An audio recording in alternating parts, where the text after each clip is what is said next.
देवी अहिल्याबाई ने अपने शासन में, गवर्नेंस में जनता की छोटी छोटी आवश्यकताओं को हमेशा प्राथमिकता दी थी। निश्चित तौर पर कुछ लोगों का पूरा जीवन, उनके जीवन का एक एक अध्याय इतना प्रेरक होता है, इतना शक्तिशाली होता है कि आने वाली पीढ़ियों को उससे सीख मिलती रहती है।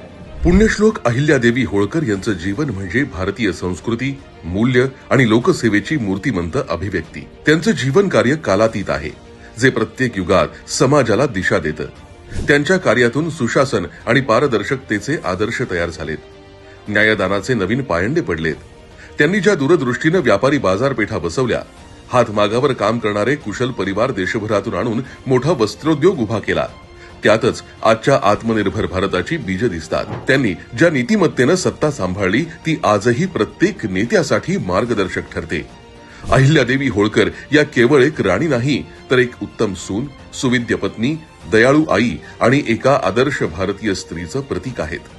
त्यांच्या 300व्या जयंतीनिमित्त त्यांच्या दिव्य व्यक्तिमत्वातील किमान काही गुण आत्मसात करणं आणि आचरणात आणणं हीच त्यांना खरी मानवंदना ठरेल।